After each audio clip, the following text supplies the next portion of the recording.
A man who has lived in the United States for 45 years is being floated. Again, as part of the answer to Iran's future, that is where this story begins. Not because dynasties are dramatic, not because nostalgia is interesting, because the moment a war begins leaning on an exile fantasy to explain what comes after regime change, the war has already admitted its deepest weakness.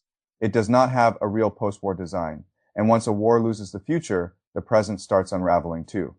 That is the real danger here, because the real story is not whether the United States can keep bombing Iran.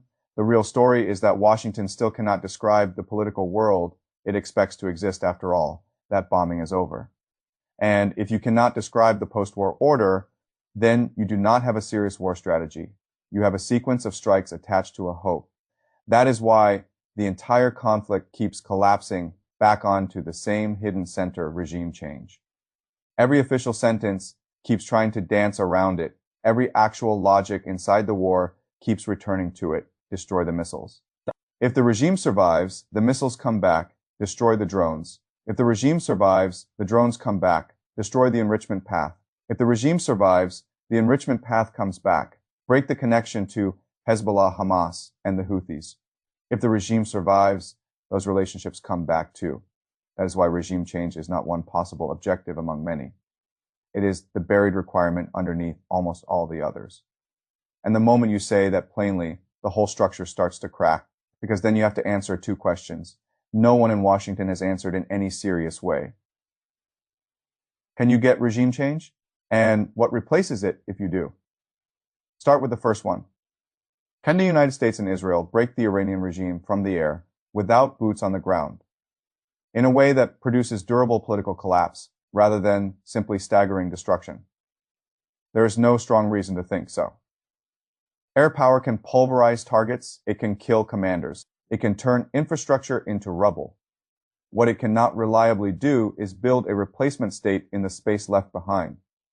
In fact, when a regime believes it is facing extinction, the pressure often works in the opposite direction. It hardens the state, it narrows the internal circle. It turns survival into the one unquestionable organizing principle.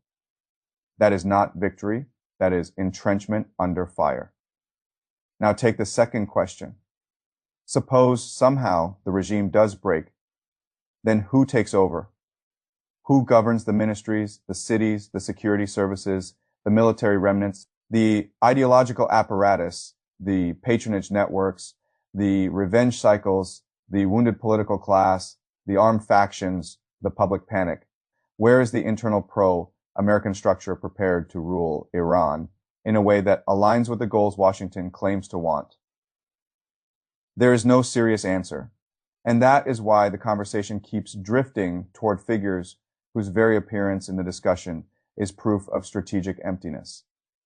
The moment people begin talking seriously about the Shah's son, a man who has lived in America for 45 years, they are not revealing confidence.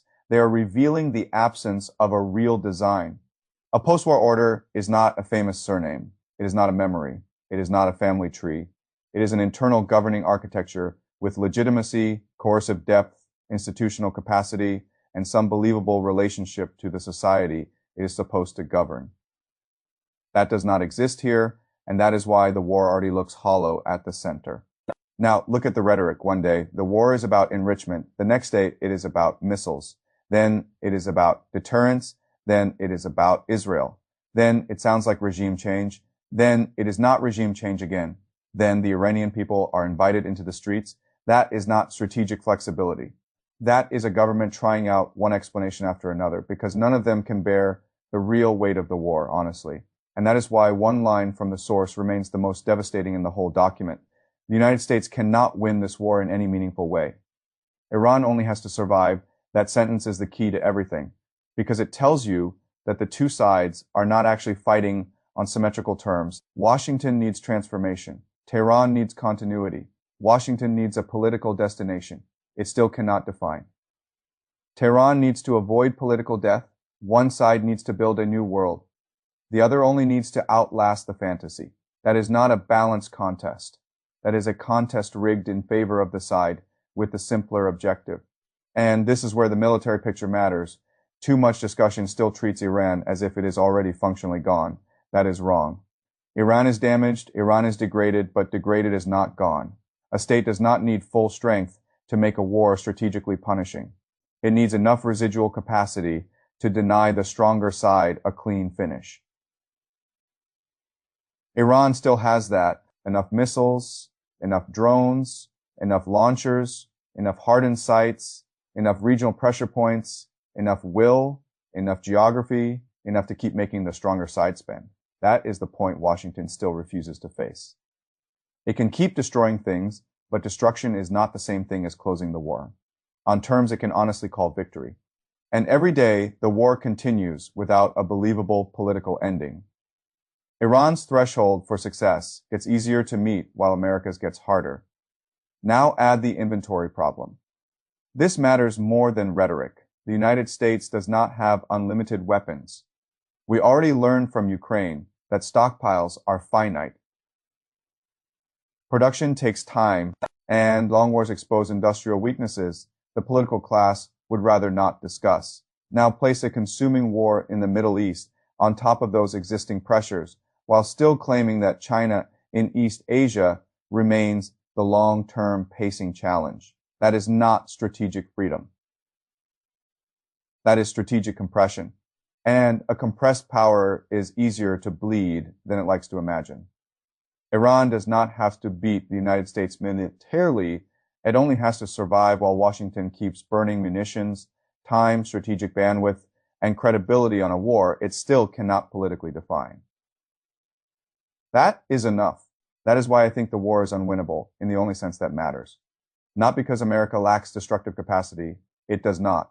Not because Iran is stronger militarily. It is not. But because America still has no plausible path from military destruction to a stable political reality that serves its declared goals. That is the trap. Now, take the darkest possibility. What if Tehran decides this is no longer about bargaining, but about extinction? What if it concludes the war is not meant to pressure the regime, but to end it? Then the entire logic changes. A state trying to preserve room for negotiation behaves one way. A state convinced it is going down behaves another way entirely.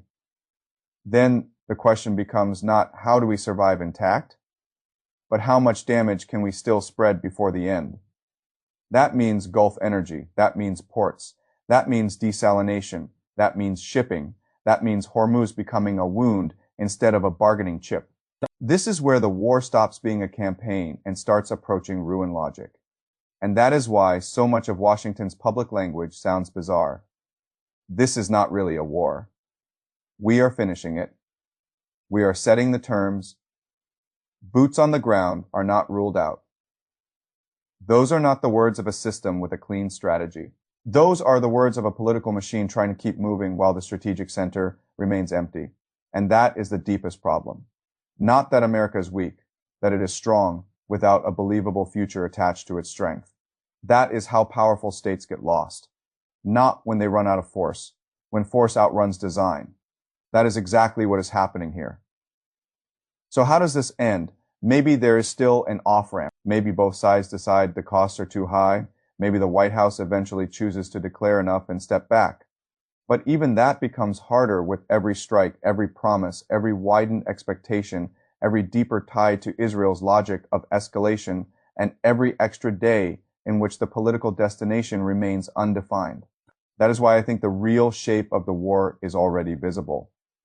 A stronger state with bombs, but no believable ending. A weaker state with damage, but a simpler win condition. A campaign whose real center is regime change, a regime change project with no credible successor. A post-war fantasy so thin that it has to borrow legitimacy from an exile figure whose very availability proves how little has actually been built inside the country. That is not a stable path to victory. That is a warning if you want the whole thing compressed into one hard line. It is this. When your future leader lives in exile, your war plan is already empty.